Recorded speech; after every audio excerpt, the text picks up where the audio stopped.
Hello YouTube and welcome to another edition of the Greenies. Hope you like the new introduction we've made. And I tell you what, there are some exciting times ahead of us. Only 2 more days until HCGC is back open and we're out there doing what we love. Let's get stuck into this week's weekly roundup. We still couldn't get any work done from our star employee, but she's in a little bit of a mood with me because I brought her annoying little sister Winnie to work with her as well. We've put the final touches on our bunkers. We used our measuring stick to check sand depths across all areas of the bunkers. The industry recommends 4 inches on the bottom, 2 on the face. We personally think that's quite a lot on the bottom, so we go for around 3, just to be safe. And then once we've got the sand in place, we'll compact it down, give it a rake over, and then it just requires constant attention throughout the year to keep on top of it. Touch points are still not recommended by England Golf, so there will be no rakes out in the bunkers when you return. And if you're unlucky enough to land in one of the bunkers, I think it's definitely important to keep these bunkers in good condition for the round behind you.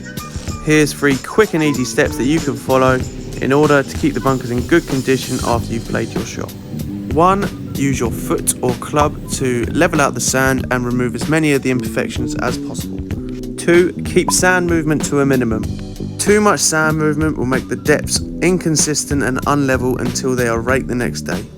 And 3. Enter the bunker at the closest point of entry to your ball and then take the same exit path out. Next up, paths.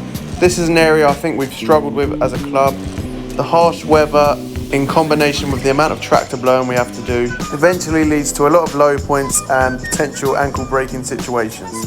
I definitely think in the future we'd love to look at something a little bit more long term, but for now we filled any low points and then used our spreader and 2 plywood board to flick over them with some ease. Every member of the Greenies have a designated cutting area that they are responsible for, and if you think the fairways are a little tight here at the Common, I'm sorry to tell you that it's actually been me cutting them for the past 2 years. With that knowledge, I can safely say that the 8th fairway is one of the weakest out on the course. Reasons for that are the well-established oak trees on the left-hand side of the fairways, and whilst I think it's improved over the years, we've decided to give it a little extra push to help it compete against those well-established roots from the oak trees.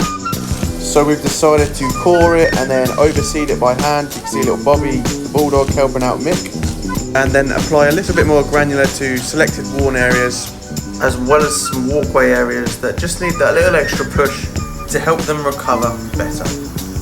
The course is shaping up nicely in general. We've made a few adjustments in certain areas out on the course. We've increased teeing space, also squared the tees off, and we've also adjusted the shapes of some of the greens out here. We've increased the size so we can get some cheeky pin positions in, as well as some challenging runoff areas. In general, I think the course is looking very sharp for this time of year.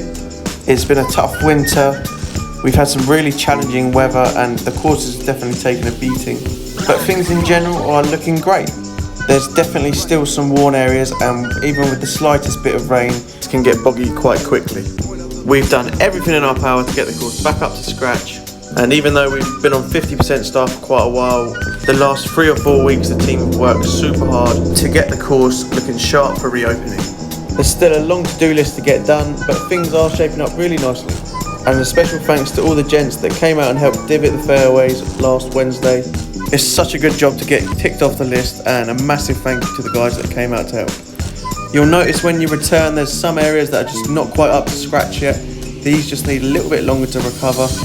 These areas will be clearly GUR'd and also roped off, so we can give these areas a little bit extra rest in order for them to recover. We've carried out a full course cut, everything's looking really sharp, and we can't wait to see you back out here on Monday the 29th.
Well guys, let me know what you think to our new series, the 101 series, where we give you a little insight in how we carry out everyday tasks out on the course. And to finish off this week's video, we've got Lewis Hindle from the Pro Shop talking about the new practice facility, as well as another attempt from Ryan on the outro. See you guys next week. Hi everyone, so just here on the practice ground, they've got a new layout for you to make it a lot easier. It's going to look a lot better. It'll be a lot easier for you guys to practice every time. So first of all, you'll notice this brand new size. It's got some rules basically. So now we'll be using golf balls from the Pro Shop. They are free to use, so please come and grab a tube of golf balls. Come down here, and then you've got 5 bays. So on the layout here, you've got bay number 1 and 2, members only bays. So you'll find those over on the right here. Now the middle bay is for members or the coaching, depending on whether it's busy enough or not. And then the 2 bays on the right for us for teaching in the shop, because all lessons and custom fittings have to be done outdoors. So let's give you a little look at the area. So as we walk down, we shall see there are 5 bays laid out. You've got 1, 2, 3 and 4 and 5. Lovely. You've got the rope at the back here, which will be moved every single day. So that'll be moved forwards or backwards depending on where we want you guys to be hitting from. So if we walk down the other end, be careful with the rope, as you can see. So at the moment you can see it has been raining, so the ground's not the best, but next week it will look lovely and lush. We'll also have some boxes full of dirt for you guys to fill in your divots once you're finished. We want to keep this area nice and pristine. The whole idea is for everyone to be hitting in one direction, so there's not any problems, no one gets hit, and everyone stays nice and safe. Thank you everyone, follow the rules. We shall see you all next week.